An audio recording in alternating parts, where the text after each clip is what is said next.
Corrupt खातून जो अपने इक़्तिदार के लिए जिसने पूरे पाकिस्तान को दांव पे लगा दिया है, उसने एक ऐसा गंदा पत्ता खेला। उसने इमरजेंसी तौर पे एक मुलाकात की। उस मुलाकात में उसने गारंटी किया कि भारत की जंग जो है इसको मैं रोक लूंगी, आप इसको बाहर ना आने देना। उसने गारंटी किया और उसके बाद अपने अब्बे को उसने दौड़ाया बरतानिया से, और वो लगा हुआ है अजीत दोवल और अपने उन लोगों के जरिए जो उसके राब्ते हैं, जो उसके बिजनेस पार्टनर हैं, किसी तरह नेगोशिएट करके मामले को काम डाउन करना ताकि इमरान खान वक्ती तौर पे बाहर ना आ सके। ये गारंटी किया उस खातून ने। जावेद चौधरी तो कह रहा है कि अपने अपने हथियारों पे तेल लगा लें, लेकिन मुझे लगता है कि अगर अल्लाह ना करे जंग कभी हुई तो पहले 10 लोगों में ये होगा जो अपनी फैमिली को लेकर यहाँ से भागेगा। इमरान खान साहब का जो स्टेटमेंट्स बाहर आई हैं तो वो आप समझते हैं कि ठीक है या नहीं है? मेरे ख्याल में तो वो बिल्कुल ऑब्वियसली फेक है। जब भी हमारे डीजीआई एसपीआर साहब कोई बात करते हैं तो यानी कि कभी ऐसा नहीं हुआ कि कोई फायदा पहुंचा हो। अस्सलाम वालेकुम and welcome to Ali's vlogs. बड़ा अहम वीलॉग होने वाला है आज।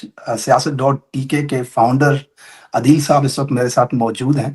पिछले 17 साल से पाकिस्तान की सियासत को देख रहे हैं, उसके ऊपर लिख रहे हैं, उसको समझते हैं। हम आज एनालिसिस करेंगे पाकिस्तान की करंट सिचुएशन के हवाले से, पाकिस्तान इंडिया वॉर के हवाले से, इमरान खान की रिहाई के हवाले से, तहरीक इंसाफ की क़यादत के हवाले से। क्या लाएहामल है अगला, पाकिस्तान किस तरफ जा रहा है, मौजूदा रजीम पाकिस्तान को किस गड़े में धकेल चुकी है। तमाम सवालात अदील भाई से मैं करूंगा, उनके जवाबात भी लूंगा and of course as a senior analyst मैं भी अपनी राय आपके सामने रखूंगा। तो बात शुरू करते हैं। Thank you so much joining के लिए, आपका शुक्रिया, आपने वक्त दिया अदील भाई। बहुत शुक्रिया अली भाई, थैंक यू। सर, पाकिस्तान इस वक्त उस डिफिकल्ट सिचुएशन के अंदर है जहां इकोनॉमी डूबी हुई है, जमहूरियत तबाह है, मुल्क के अंदर लाकानूनियत, फस्तायत, अवाम इस रजीम से परेशान, और ऊपर से भारत बार बार हमला करने की धमकियां दे रहा है। वहां का मीडिया चीख चीख कर पाकिस्तान को नेस्त नाबूद करने की बातें कर रहा है। नरेंद्र मोदी की मीटिंग, पाकिस्तान के ऊपर पाबंदियां, सिंताश मुआहदे को खत्म कर देना। सिचुएशन किस तरफ जाती हुई नजर आ रही है आपको? सर आई थिंक सबसे पहले हमें बात करनी चाहिए इमरान खान साहब के हवाले से। ये जो सब कुछ हो रहा है, इमरान खान साहब को तो सब लोग भूल चुके हैं बिल्कुल भी। आपने अच्छा, नोट किया है? कोई बात ही अच्छा। नहीं कर रहा है इमरान खान के बारे में। बाहर की भी लीडरशिप है, अंदर अपनी मर्जी के बंदे जाते हैं। बल्कि वो अलीमा खान साहबा का आपने बयान सुना होगा कि वो जर्नैल की गाड़ी के अंदर जाता है, वो फैसल चौधरी, फवाद चौधरी का भाई, जो कि खुद बड़े कंट्रोवर्शियल हैं, और अपनी मनपसंद के बयानात बाहर लेके आ जाते हैं। आई डोंट नो कि आप कितना फॉलो कर रहे हैं सोशल मीडिया को लेटली। हमारा तो बेसिकली काम ही यही है, सारा दिन सोशल मीडिया को देखते रहते हैं कि लोग क्या कह रहे हैं, लोगों का ओपिनियन क्या है। तो आप यकीन करें कि ये जब से ये जंग का समा बना है ना, उस वक्त से ऑब्वियसली हमारी जो इस्टेब्लिशमेंट है वो कोशिश कर रही है कि किसी तरीके से लोग जो हैं उनके साथ खड़े हो जाए, पीछे खड़े हो जाए। क्योंकि अगर अल्लाह ना करे कोई जंग वाली बात इस तरह की होती है और लोग पीछे ना खड़े हों तो यानी कि किस तरह जंग लड़ेंगे फिर, आप मुझे बताएं। क्योंकि इस वक्त जो सूरत हाल है वो ये है कि लोग जो हैं सिर्फ मजाक उड़ा रहे हैं, यानी कि कोई सीरियस ले ही नहीं रहा है। अब आपने कल वो डीजीआई एसपीआर की प्रेस कॉन्फ्रेंस आपने देखी है? यानी कि यार देखें, जब भी डीजीआईएसपीआर से कोई प्रेस कॉन्फ्रेंस करवाई जाती है तो वो कोई बयानिया बनाने के लिए की जाती है। कोई जो इतना प्रेशर बिल्ड हुआ है हमारे आर्मी चीफ साहब के ऊपर, उसको रिलीव करवाने के लिए की जाती है। लेकिन जब भी हमारे डीजीआईएसपीआर साहब कोई बात करते हैं तो यानी कि कभी ऐसा नहीं हुआ कि कोई फायदा पहुंचा हो। अच्छा अदिल भाई, मैं जहाँ पे नेगेटिव इम्पैक्ट ही आता है। मैं जहाँ पे एक चीज ऐड कर दूं, देखिए रोज रात को 2 बजे के बाद वो काला चैनल जो आजाद डिजिटल वालों का है, वो जंग छेड़ देता है कहीं ना कहीं बॉर्डर पे, कभी वादी लीपा में, कभी सरगोदा में, कभी सियालकोट के ऊपर, और फिर आधी रात को अता तारड़ को बिठा के उससे बयान दिलवाया जाता है। मुझे ये लगता है कि इस निजाम को जंग की अफवाहें फायदा दे रही हैं। इनको लगता है कि अवाम को इसी तरफ लगाए रखें ताकि लोग इस जंग के ऊपर बात करते रहें। इमरान खान का जो ट्रेंडिंग टॉपिक हमेशा से सोशल मीडिया के ऊपर हावी रहा है, उसको किसी सूरत कम किया जाए। अच्छा, दूसरी बात आपने की कि लोग मीम्स बना रहे हैं, लोग मजाक कर रहे हैं। अब देखें अदिल भाई, जंग तो खौफनाक होती है, दर्दनाक होती है, वहां अल्लाह माफ करे बस्तियां तबाह होती हैं, लाशें, खून, उसके ऊपर कोई मजाक तो नहीं ना कर सकता। तो अगर लोग मजाक कर रहे हैं तो इसका मतलब यह है कि लोगों को लगता है ये टोपी करा रहे हैं, लोगों को ये लगता है कि जंग होनी ही नहीं है, क्योंकि सिनेरियो इस तरह का है पाकिस्तान के अंदर। और दूसरी चीज आपने अपनी बातों में ये कही कि इमरान खान साहब के हवाले से आपने कहा, खान साहब की कल एक ट्वीट आई परसों, आपको लगता है कि वो जो ट्वीट है वो खान साहब की है और खान साहब के वो अल्फाज हैं? इस बारे में थोड़ा सा बताएंगे कुछ हमें? एक तो दो तीन चीजें, आपके तीन सवाल आते हैं इसमें। एक तो आपने पूछा सबसे पहले कि लोग इसको सीरियस क्यों नहीं ले रहे हैं। हम्म, उसकी वजह ये कि पहले भी इस तरह के वाकयात होते रहे हैं, तो और फिर उसके बाद अमेरिकन की स्टेटमेंट आ जाती है कि भाई रफा दफा करें मामला। हम्म, अगर अमेरिकन जब इस तरह की बात करते हैं, दोनों साइड को सपोर्ट कर रहे होते हैं, तो वो लोगों को ऐसा फील होता है कि शायद जो है ना, ये आगे कुछ होगा नहीं। और दूसरी बात ये है कि अनफॉर्चुनेटली हमारी अफवाज के हवाले से जो उन्होंने पिछले 2-3 सालों के अंदर किया है आम लोगों के साथ, किस तरह बच्चों बीवियों को उठा के ले गए लोगों के, और उसकी वजह से एक बहुत ही नेगेटिव किस्म का लोग उनके बारे में सोचते हैं। वो समझते हैं कि यार हम क्यों किसी इनको सपोर्ट करें। हम्म। अनफॉर्चुनेट बात है ये, क्योंकि है तो हमारी फौज ही, राइट। ऑफ कोर्स चंद अनफॉर्चुनेट। एक इंडिविजुअल्स ने ये सब ये हालात बनाए हैं ना, कुछ हाँ, इंडिविजुअल्स चंद ने चंद इस लोग ही है ना जो ऊपर बैठे हुए पैसे सारी चीजों को बिल्कुल। कंट्रोल कर रहे हैं। तो लोग कहते हैं कि यार ये अगर हमारे ये अपने लोग हैं, हमारे ऊपर इतना जुल्म सितम कर रहे हैं, यानी कि इंसान ही नहीं समझ रहे हैं, जानवरों जैसा सलूक कर रहे हैं, हम्म, तो क्या वर्स्ट केस सिनेरियो क्या हो जाएगा। यानी कि इंडियन फौज हमारे से और कितना बदतर सलूक कर लेगी हमारे साथ। उनको इस तरह की भी लोगों की सोचें हैं। ऑफ तो कोर्स इस वजह से हम कमेंट्स पढ़ते हैं लोगों के, लोग वीडियोस बना रहे हैं इस हवाले से, लोग बाकायदा ट्वीट्स करते हैं, ये हाँ, लिखते हैं बाकायदा लोग। हाँ, जावेद चौधरी तो कह रहा है कि अपने अपने हथियारों पे तेल लगा लें, लेकिन मुझे लगता है कि अगर अल्लाह ना करे जंग कभी हुई तो हाँ, पहले 10 लोगों में ये होगा जो अपनी फैमिली को लेके यहाँ से भागेगा। हाँ, पहले तो नवाज शहबाज होंगे, मरियम होगी, लेकिन बीच में ये भी होगा। लेकिन हाँ, इस तरह की मतलब देखें ना, आप आके लोगों को ये क्या बता रहा है, कभी कहता है कि वो हमारे आकर बम मारेंगे और हम उन डैम बनाएंगे, हम बम मारेंगे, पानी फिर आ जाएगा। इस तरह हाँ। के नॉनसेंस रियासत के पास बचे हैं दिफा करने के लिए। वैसे वैसे जावेद चौधरी के बारे में क्विकली मैं आपको इसमें ऐड करता चलूं। आई थिंक कि वो उन्हें आप देखें ना, अब हम लोग भी उसके बारे में बात कर रहे हैं, वैसे कोई भी उस बंदे को सीरियस नहीं लेता है, हम्म। क्योंकि वो कुश्ते भी बेच रहा होता है, अजीबो गरीब सेक्सुअल एडवाइसेस भी दे रहा होता है ऐसे ही है, एग्जैक्टली सोशल मीडिया के ऊपर बैठकर। राइट। तो लोग जो है उसको सीरियस नहीं लेते हैं। अब उसको पता चल गया है कि लोगों ने मुझे सीरियस इस तरह लेना है कि मैं कोई इस तरह की ना बोंगी मारूंगा तो मुझे लोग सीरियस लेंगे, और लेते हैं सीरियस। और हम जैसे लोग भी उनके बारे में बात कर रहे हैं, तो मेरे ख्याल में उनके बारे में उनको इग्नोर मारना चाहिए। जी, अनफॉर्चुनेट चीज ये है ना आदिल भाई, 2019 में आपको तो याद होगा जिस वक्त ऐसे कशीदगी हुई थी, तो पूरा पाकिस्तान मुत्तहिद होकर के एक बयानिया बना रहा था, और इतना मैसिव रिस्पांस था पाकिस्तान के अंदर, क्योंकि आम आदमी अपना एफर्ट डाल रहा था, वो अपने जज्बात शेयर कर रहा था पाकिस्तान के हवाले से और भारत के खिलाफ। आज अनफॉर्चुनेटली पिछले इन्होंने 2 सालों से अवाम को कूट कूट कर 90% अवाम जो खड़ी है उनके मफादात के खिलाफ खड़े होकर के उनके मुंतखब नुमाइंदों को जेलों में डाल डाल करके इतना इन्होंने फ्रस्ट्रेट कर दिया अवाम को कि अब अवाम खुद इस बयानिए को नहीं उठा रही। इनको चंद पेड लोगों की जरूरत है, और वो पेड लोग भी कैसे हैं, जावेद चौधरी जैसे, जिनको मतलब इतना सेंस ऑफ ह्यूमर नहीं है कि बात करनी कैसे है, गरीदा फारूकी जैसे, जिनको ये मैसेज करते हैं कि ये ट्वीट करें, उसमें एक कॉमा भी चेंज नहीं करते ये लोग। अरे यार पैसे तो हलाल कर लो, तमगे तो हलाल करो जो तुमने दिए हैं, कम से कम उसमें कुछ अपनी तरफ से 2 वर्ड ही ऐड कर दो। तो इस तरह तो बयानिया कौमों का नहीं ना बनता भाईजान, सब। ये जेन्युइन लोग नहीं है ना, जेन्युइन नहीं है ये पैसा लेके, जब जब आप किसी से पैसा लेके इस तरह का बयानियां बनवाने की कोशिश करेंगे, तो उनके दिल से तो नहीं होगी ना। लोगों जो जेन्युइन बयानी होते हैं वो दिल की आवाज होती है, लोगों को रिप्रेजेंट कर रहे होते हैं वो। ये इस तरह के जो लोग हैं, जब आप इनको कहेंगे यार एक ट्वीट के आपको इतने पैसे मिलेंगे, फिर तो उन्होंने कॉपी पेस्ट ही करना है ना, तो फिर उनको इसी तरीके के किस्म के लोग मिलेंगे।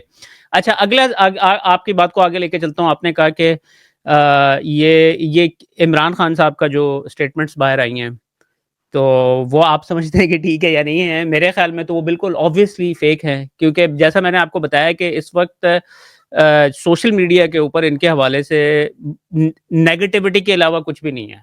या लोग उनका उनका मजाक उड़ा रहे हैं, या फिर लोग उनको गालियां दे रहे हैं। दो चीजें हो रही है। आप किसी प्लेटफॉर्म के ऊपर चले जाके देख लें, आप ट्विटर पे चले जाएं, फेसबुक के ऊपर चले जाएं, किसी के अकाउंट के ऊपर जाके देख लें, फौज से रिलेटेड कुछ भी लिखी हुई है ना, उसके नीचे आप कमेंट्स पढ़ लें। ठीक है। तो मुझे मुझे ये लगता है जो जिस किस्म के, क्योंकि उनके खान साहब की जो स्टेटमेंट आई है ना बाहर, अगर आप उसको पढ़ें तो उसके अंदर बार बार एक ही चीज को मेंशन किया गया है कि पूरी कौम जो है वो अफवाज पाकिस्तान के पीछे मुत्तहिद है। मुत्तहिद वाली जो बात है ना, अगर आपने भी नोटिस की होगी, बार बार उसको लिखा हुआ है। तो वो जो है चीजें हैं ना, वो कोई मैच नहीं कर रही, सेंस नहीं बना रही हैं। और फिर दूसरी चीज ये है कि वो अलीमा खान साहिबा को अंदर ना जाने की मुझे एक वजह बता दें कि क्या है। कोई वजह बता देना कि क्या है, मुझे किस लिए नहीं जाने दे रहे हैं उनको। और ताकि फिर अलीमा खान आके सच बता देंगे। और मुझे मेरे लिए जो सबसे कंसर्निंग बात है ना कि खान साहब को 6 हफ्ते हो गए हैं, उनके बारे में हमें कोई इन्फॉर्मेशन नहीं कि उनकी क्या हालात हैं। आपको याद होगा कि अक्टूबर 2024 में खान साहब ने बताया था कि उनको जो है आइसोलेशन के अंदर उन्होंने रखा हुआ है। आइसोलेशन का मतलब आप आई डोंट नो, हम लोग आम लोग अंडरस्टैंड नहीं करते हैं कि वो छोटे से दड़बे के अंदर आपको बंद कर देते हैं, ना वहाँ पे लाइट होती है ना कुछ होती है। और आप इमेजिन करें, एक दिन क्या आप 1 घंटा वहाँ पे गुज़ारना आपके लिए क्या सूरत-ए-हाल होगी। तो मुझे exact I am really concerned about Khan साहब, क्योंकि खान साहब के साथ खान साहब ने खुद बताया लास्ट टाइम अक्टूबर 2024 में कि इन्होंने मुझे 2 हफ्ते के लिए आइसोलेशन के अंदर रख दिया और खौफनाक किस्म का तशद्दुद, उन्होंने उनके एग्ज़ैक्ट अल्फाज़ ये हैं। ठीक है? अब ये उस वक़्त से खान साहब को तोड़ने की कोशिश कर रहे हैं। तो मुझे जो कंसर्न है वो ये खान साहब की वेलबींग का कंसर्न है, खान साहब की क्या सेहत है। आई जस्ट फील लाइक जो बाहर लोग हैं उनके, वो कोई इसके ऊपर बात ही नहीं कर रहा है। हम अली लोग ही भाई, सोशल मीडिया के ऊपर थोड़ी बहुत बात कर रहे हैं। इस ट्वीट के अंदर एक बड़ी इंटरेस्टिंग लाइन थी मेरे लिए। मैं जब वीलॉग में पढ़ के सुना रहा था लोगों को, तो एक लाइन थी जिसमें खान साहब कहते हैं, उसकी उर्दू ट्रांसलेशन यूं है कि मोदी की जारहियत ने कौम को मुत्तहिद कर दिया है। अब सवाल ये है कि इमरान खान को कब से ये लग रहा था कि ये कौम बटी हुई है? इमरान खान तो पिछले 3 साल से सिर्फ ये कह रहा है निजाम को कि ये पूरी कौम एक झंडे के नीचे मुत्तहिद है, और वो झंडा है पाकिस्तान तहरीक इंसाफ का। अब ये वाली बात अगर शहबाज शरीफ करे ना कि मोदी की जारहियत ने कौम को मुत्तहिद कर दिया, तो हम चलें किसी हद तक माने कि यार इसको, क्योंकि उनको लग रहा है ना कि कौम बटी हुई है। इमरान खान साहब का तो हमेशा से ये नैरेटिव रहा है कि कौम तो मुत्तहिद है, कौम तो एक पेज के ऊपर खड़ी है। ये बदमाश और ताकतवर और फार्म 47 के जेली, इन्होंने निजाम को हाईजैक किया हुआ है। तो अब ये वाली लाइन मेरे लिए बड़ी अजीब थी कि खान साहब का तो मानना ये नहीं है कि कौम बटी हुई है, और एक आम आदमी भी, एक आम पाकिस्तानी भी ये सोच सकता है कि कौम कहां बटी हुई है। आपने निजाम के ऊपर जो लोग मुसल्लत किए हैं वो कौम के मुस्तरद शिदा है। कौम तो बिल्कुल 4 करोड़ वोट पाकिस्तान की तारीख में इतना बड़ा टर्न आउट नहीं हुआ। आपने बैंगन मूलियां गाजरें उनको दी। कौम का तो फैसला हो चुका कि वो एक तरफ है। तो फिर ये लाइन मेरे लिए भी थोड़ी सी सरप्राइजिंग थी कि हाउ कैन खान साहब से दिस। तो मुझे भी लगा कि ये मैनिपुलेट किया गया है इसको, या इसका ड्राफ्ट कहीं और बना है। बहरहाल सर, मैं आपको क्विकली इसके अंदर ऐड करता चलूं अली भाई, कि हम लोग जो हैं सारा दिन सोशल मीडिया के ऊपर बैठे रहते हैं, और मैं जो हूं ना, खान साहब की जब भी कोई स्टेटमेंट्स बाहर आती है ना, मैं उनको बड़े गौर से पढ़ता हूँ। ठीक है? तो लास्ट 2 दफा की जो स्टेटमेंट्स आई हैं ना, वो मैंने उनको पढ़ते बता दिया था कि ये खान साहब की स्टेटमेंट्स नहीं है। ठीक है? और उसकी वजह क्या है कि एक तो ये है कि जो बाहर के हालात है ना, उनके साथ स्टेटमेंट्स मैच ही नहीं करती हैं।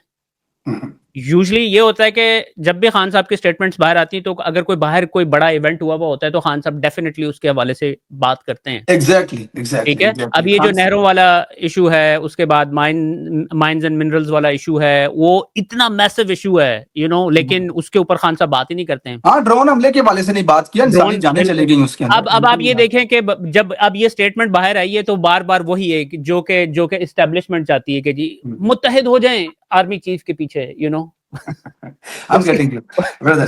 अच्छा, इसी से रिलेटेड अगला क्वेश्चन मैं जो आपसे पूछूंगा, उसके ऊपर हम दोनों डिबेट करते हैं। सर देखें, एस्टैब्लिशमेंट के अंदर देखें, ये चंद लोग हैं जिन्होंने निज़ाम को हाईजैक किया हुआ है। अब जितने तमाम हमारे इदारे हैं, उनके अंदर जो लोग मौजूद हैं, वो तो जाहिर सी बात है मुहब्बे वतन भी हैं, इमरान खान को सपोर्ट भी करते हैं, लेकिन ऑफ कोर्स वो इफेक्टिव नहीं है ना, उनके हाथ में कुछ नहीं है, क्योंकि ताकत सारी आईनी तरमीम के जरिए भी और इस तरह से इनके हाथ में है। अब ज्यादा मजबूत हो गई है, पहले भी थी बहरहाल।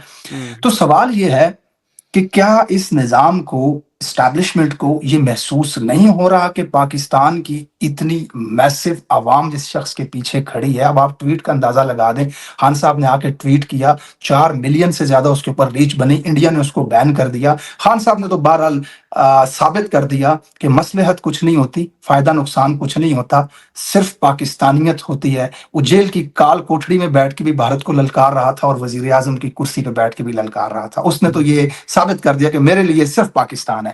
क्या अब एस्टैब्लिशमेंट को, आपको लगता है कि खान साहब की रिहाई के हवाले से कुछ सोचना चाहिए या सोच रहे हैं? क्योंकि बयानात इस तरह के मुझे नजर आते हैं।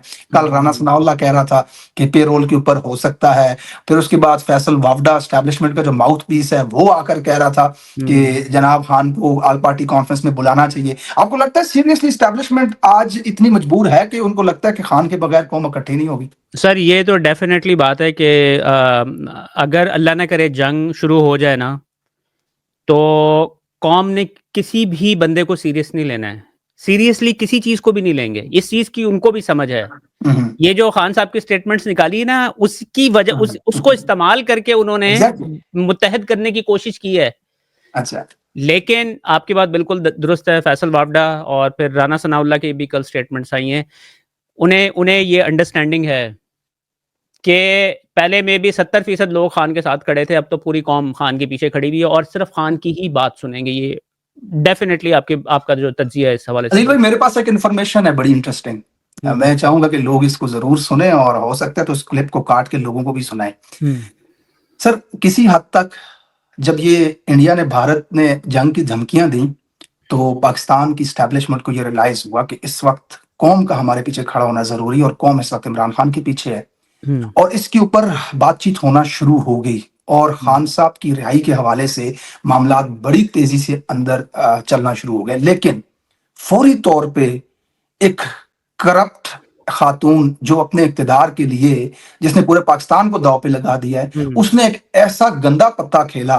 ये मैं इंफॉर्मेशन बता रहा हूं। उसने इमरजेंसी तौर पे एक मुलाकात की, बड़ी अहम मुलाकात की। मुलाकात के हवाले से सोशल मीडिया पे बातें तो गर्दिश कर बातें रही भी आई थी। उस मुलाकात में उसने गारंटी किया कि भारत की जंग जो है इसको मैं रोक लूंगी, आप इसको बाहर ना आने देना।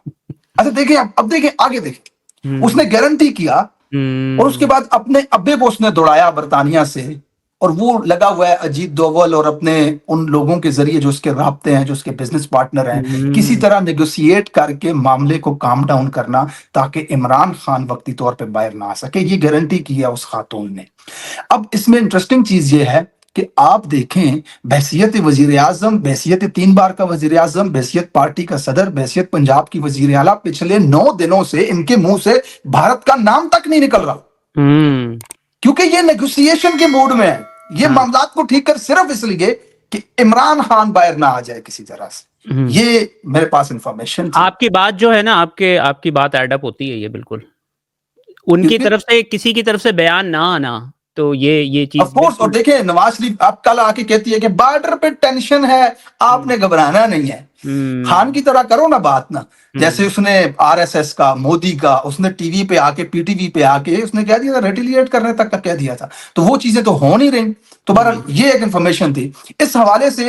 ये जो अटैक हुआ है, आपको क्या लगता है कि क्या उधर एग्जैक्टली, यानी कि किसने किया ये अटैक इंडिया में जो हुआ है? अच्छा, ऑनेस्टली क्योंकि पाकिस्तान को मुझे नहीं लगता, क्योंकि पाकिस्तान जो है पिछले 2-3 साल से अपनी तरफ से बड़ी कोशिश कर रहा है कि इंडिया के साथ जो है ना रिलेशनशिप अच्छी हो, तिजारत भी हो। बल्कि आज आपको पता है कि वो अल जजीरा की रिपोर्ट भी आई है जिसमें उन्होंने कहा कि पाकिस्तान की तो जो है ना छुप, यानी कि नोइंगली नहीं लेकिन छुप के जो है ना काफी सारी तिजारत उनके साथ ऑलरेडी हो रही है।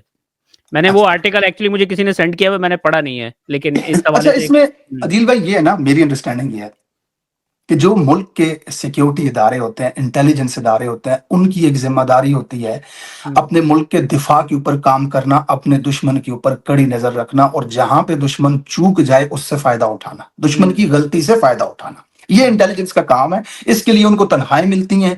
मेरा ये ख्याल है कि पाकिस्तान के जो इस तरह के इदारे हैं वो पिछले 2 साल से अपनी आवाम को कूटने में लगे हुए हैं। लोगों से जबरदस्ती प्रेस कॉन्फ्रेंसें करवाना, खान को बंद करना, पार्टी खत्म करना, जजों को कंट्रोल करना, घरों में कैमरे लगाना, तो उस तरफ वो उतना फोकस नहीं है।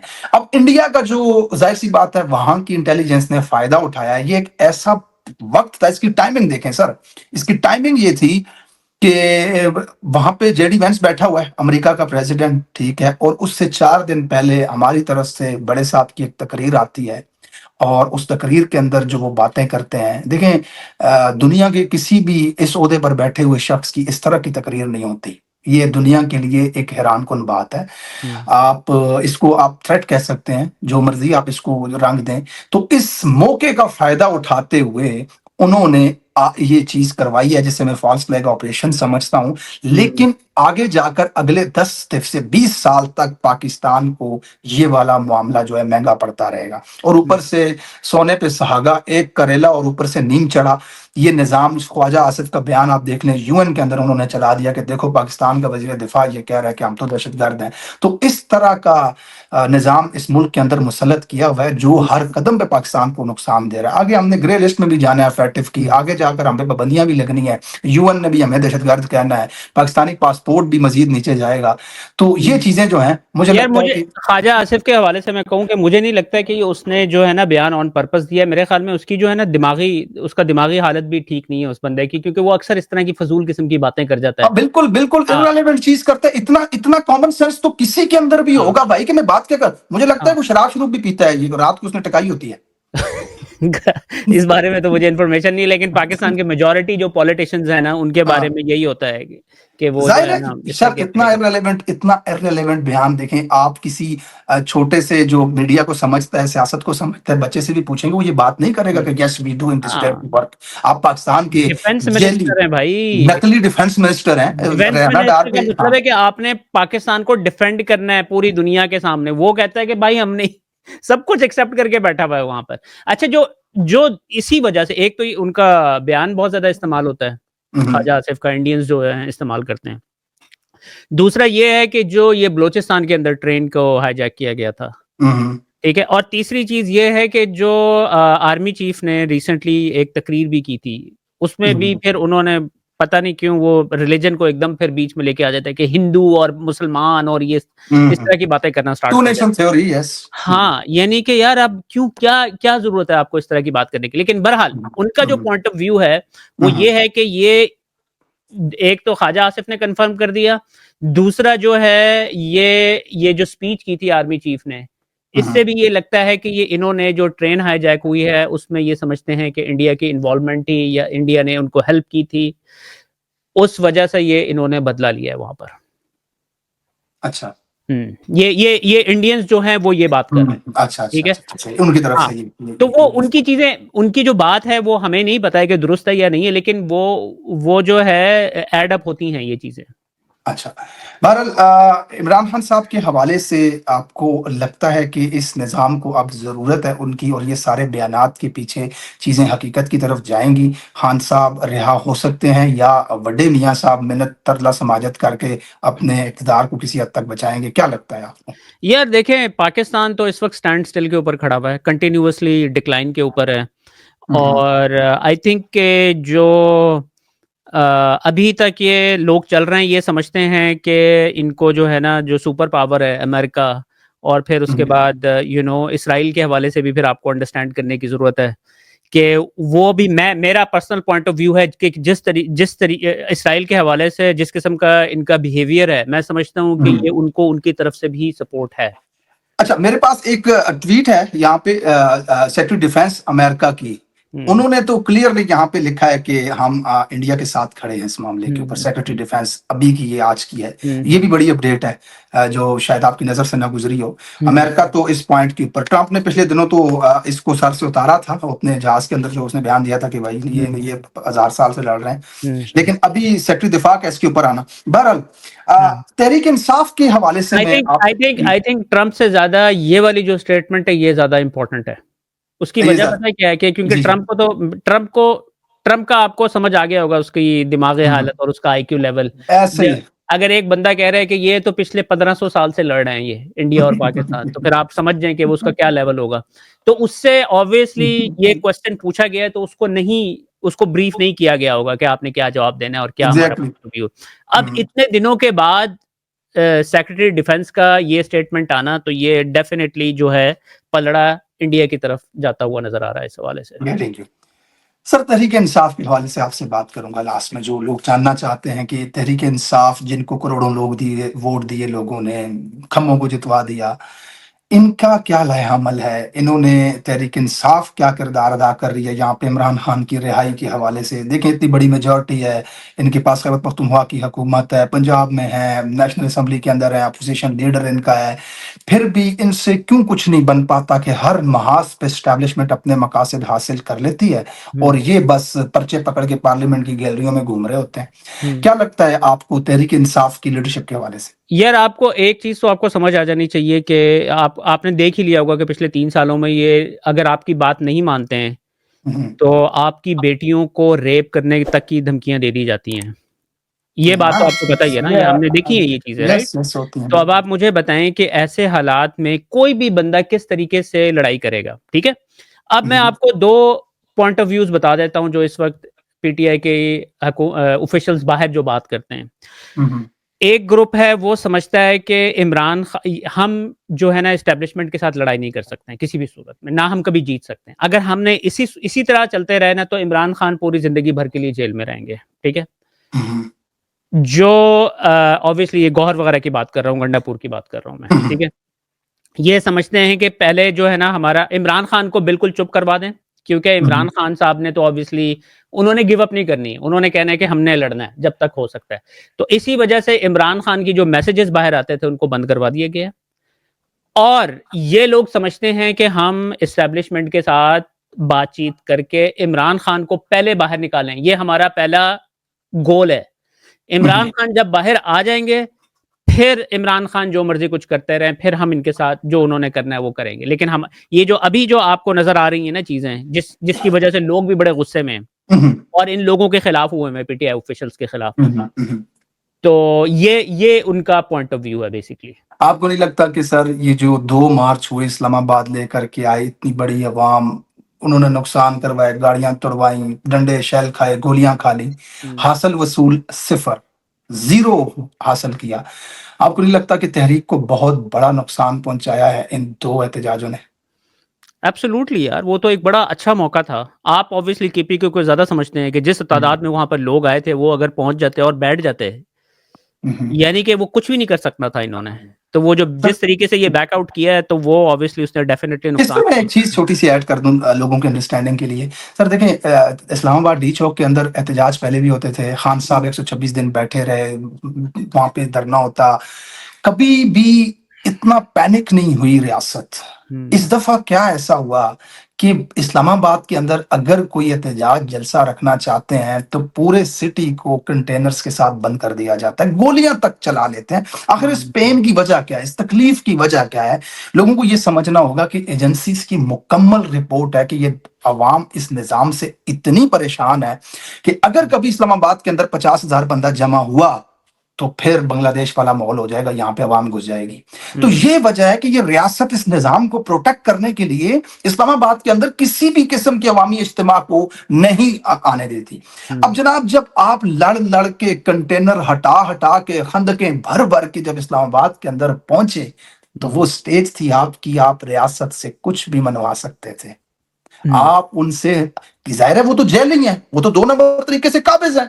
तो आप हुँ, इतनी लंबी जंग लड़ के 3 दिन के बाद जब आप उस जगह पर पहुँचे, कि जहाँ रियासत किसी चिड़िया को भी नहीं आने देती अपनी मर्ज़ी के बगैर। देखिए ना, हुँ, हुँ, खान साहब जलसा करना चाहते हैं, वो कहते हैं जाओ शिंजानी जाकर करो, जाओ वो हुँ, डंगरों की मंडी में जाके करो। इस्लामाबाद के करीब नहीं होने देना। क्या वजह है भाई? आप इस्लामाबाद में क्यों नहीं होने देना? यही खतरा है हुँ, कि हुँ, अवाम अगर ज़्यादा जमा हो गई, तो हुँ, अवाम तो गुस्से में हुँ, बढ़ जाएँगे और मियाँ को फिर जहाज़ पकड़ना पड़ेगा।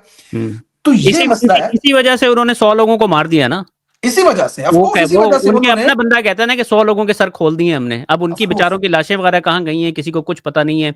उसके बाद फिर अब आपको अंदाज़ा इस बात से होना चाहिए कि जो उन जिन लोगों के रिलेटिव्स या उनके घर वाले जो मिसिंग हैं इस वक़्त, हुँ, हुँ। उनको बात भी नहीं करने दी जा रही है। हाँ, उनको बिल्कुल हाइजैक उन किया हुआ है, धमकाया, हाँ, डराया जा उनको रहा है। उन्हें पता है कि कौन-कौन लोग हैं। उन्होंने सारी ऑब्वियसली लाशें उनके पास होंगी, उन्होंने फिगर आउट कर लिया है। क्योंकि अगर ये लेकिन थोड़ी-सी भी कोई बात करने की कोशिश करेगा तो ये सारा कुछ मीडिया में आ लेकिन जाएगा। मसला अब ये भी है ना दिल भाई कि जो लोगों को लेकर के गए, हुँ, ठीक है ना? जिन्होंने कहा आओ इंसाफ लेके देते हैं, आपका मुतालबा पूरा करते हैं। उनकी ज़िम्मेदारी बनती है ना उनके कातिलों को पकड़ें, हुँ, सज़ा दें उनको, हुँ, उनका बदला लें। हुँ, अनफॉर्च्यूनेटली हुँ। बस 1 करोड़ करोड़ रुपया दे दिया। अली भाई मैं आपको जी। आखिर में एक बात मैं बताता चलूँ कि हम लोग जो है ना पाकिस्तानी ये हम जंग जीत रहे हैं। ठीक है? हम्म, ये जिस तरीके से चल रहे हैं ना, ये कंटिन्यूअसली नहीं चल सकते हैं। इनकी of सिर्फ course, एक उम्मीद है कि पाकिस्तानी जो है ना गिव अप करके बैठ जाएँ। वो कहेंगे यार बस exactly, ठीक है, गिव अप exactly. करवाने की कोशिश कर रहे हैं ये, ठीक है? हम्म। आखिर मैं यही कहूँगा कि लोगों को कि आपने गिव अप नहीं करना है, आपने लड़ते रहना है। ये काम हमने होने ही नहीं देना जब तक जिंदा हैं। हाँ। हर किस्म के प्रेशर को फेस करना है। हुँ। मुझे लगता है कि शायद हमें अल्लाह ताला ने इसी काम के लिए चुना है, तभी ये हाँ। लोग देखते हैं हमें, तभी ये सुनते हैं। शायद अल्लाह हमसे काम ले रहा है कि हमने अवाम को ये बताते रहना है हुँ। कि आपने गिव अप नहीं करना। सर देखें, ज़बरदस्ती और ताकत के साथ आप चंद कुछ अरसे का इक़्तिदार तो चला सकते हैं, लेकिन उसको तूल नहीं दे सकते। देखें, पाकिस्तान की तारीख है, यहाँ पे मुशर्रफ भी आया था ना, वो तीनों ऑफिस होल्ड करता था, प्रेसिडेंट भी, प्राइम मिनिस्टर भी, सदर भी, सब कुछ था। उसको ना पार्लियामेंट की जरूरत थी, ना जजों की जरूरत थी। वो भी आखिर मजबूर हुआ, वर्दी भी उतारी और निकलना भी पड़ा। तो हुँ। ये वाले जो भाई साहब हैं, इनको तो पार्लियामेंट की भी जरूरत है, इनको अदालत की भी जरूरत है, हुँ। इनको वजीर आजम की भी जरूरत है। बहरहाल अभी तक सब कुछ उनके हाथ में है, लेकिन मजे की बात ये है कि कब तक ये सब हाथ में सर जी, होगा। लोग जो है ना, लोग रेडी हैं, मैं आपको बता रहा हूँ। क्योंकि अगर आप सोशल मीडिया को देखते हैं ना, तो इसका मतलब आपका लोगों की पल्स के ऊपर हाथ है। ऑफ कोर्स, बिल्कुल लोग आपको क्लियर लोग नजर जो आ रहा है होगा ना, मेरे मैं को। अगर आप मुझे कहेंगे ना कि यार 10% जो लोग हैं वो कहते हैं कि यार नहीं, ये नहीं, किसी ने गिव अप नहीं किया अभी। हर बंदा किसी ने, लड़ने के लिए तैयार बैठा हुआ है। हर गुजरते दिन अवाम बल्कि के उनकी जो दिल में, मोटिवेशन है ना, वो ज्यादा होती जा रही है। असल में हर गुजरते दिन अवाम इनकी हरकतों की वजह से इनसे शदीद नफरत कर रही है। एक तरफ आके बोलते हो टीवी पे कौम को मुत्तहिद होना चाहिए, इंडिया हम पे हमला कर रहा है, ये कर रहा है, वो कर रहा है। दूसरी तरफ आप कौम के 90% अवाम के लीडर की बहन को सड़क पे बिठाते हो, हम्म। उसको मिलने उससे नहीं देते हो, उसके केसों की समात को मुलतवी कर देते हो, उसको मजीद जेल में रखने के षड्यंत्र तुम रच रहे हो बैठ करके। तो ये कौम तुमसे क्या मोहब्बत करेगी?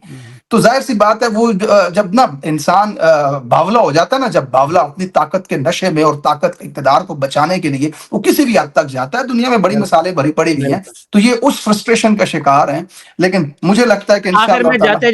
जाते-जाते एक और मैं एडवाइस देना चाहूँगा हम्म, कि जो हमारे डीजी साहब हैं ना, इनको प्लीज़, क्योंकि आप देखें ये यूनिवर्सिटी जाते हैं, यूनिवर्सिटी में इनको चित्तर पड़ते हैं। जब भी प्रेस कॉन मुझे बता देना, उनको खुद भी देखना चाहिए कि यार ये बंदा जो है, मुझे इससे आज तक कभी कोई फ़ायदा हुआ है? सर देखें, वो मुझे ये लगता है कि वो बेचारा क्या करे, वो अपना बेस्ट दे रहा है, लेकिन जो निजाम ने उस ये हाल कर दिया है मुल्क का। अब देखिए ना, वो आके कहता है कि भारत ने, जिसने जंग से पर्दा उठाया, इस अटैक से भारत ने उसको उठा दिया, बात तो ठीक है, लेकिन ये गलत कहां से होती है? ये लोगों को हंसी आ जाती है कि वो पाकिस्तान में क्या कुछ हो रहा है। हाँ। आप एक मिसाल, एग्जांपल कहां पे फिट कर रहे हैं? तो उस तरह से, और वैसे आपको लगता है कि ये सूटेबल भी नहीं है ये शख्स सीट के लिए? आपके सामने ही है। कोई और आ जाएगा तो कैसे दिफा करेगा भाई? गोबर को गाजर का हलवा कैसे साबित करेगा? सवाल तो ये है कोई ना। ये अनडिफेंडेबल है। मैं तो ये वैसे हाँ, कंजन मैंने ये बात की थी, लेकिन ये हाँ जी। अनडिफेंडेबल है। कोई बंदा भी आ जाए, कोई भी इस चीज़ को डिफेंड नहीं कर इस सकता जो जुल्म ये। को क्या जस्टिफाई कर हाँ, सकता है कोई, इस ज्यादती को? राइट, आपने जो कुछ 2 सालों में किया है, सब कुछ अवाम के सामने है। बिल्कुल। बहुत शुक्रिया, बड़ा हेल्दी और जबरदस्त किस्म की डिस्कशन रही हमारी। हमने टॉपिक कवर किए इसमें, खान साहब के हवाले से, तहरीक इंसाफ के हवाले से, पाक भारत जंग, मरियम और उसके पिता का जो किरदार है उसके हवाले से, अदिल भाई का तजिया गाहे बगाहे मैं इंशाल्लाह अपने चैनल पे आपके साथ शामिल करता रहूंगा। Thank you so much Adil साहब, ज्वाइन करने का बहुत थैंक यू शुक्रिया। Sir, thank you. Thank you, सलाम अलैकुम, अल्लाह खुदा हाफिज। हाफ़िज़।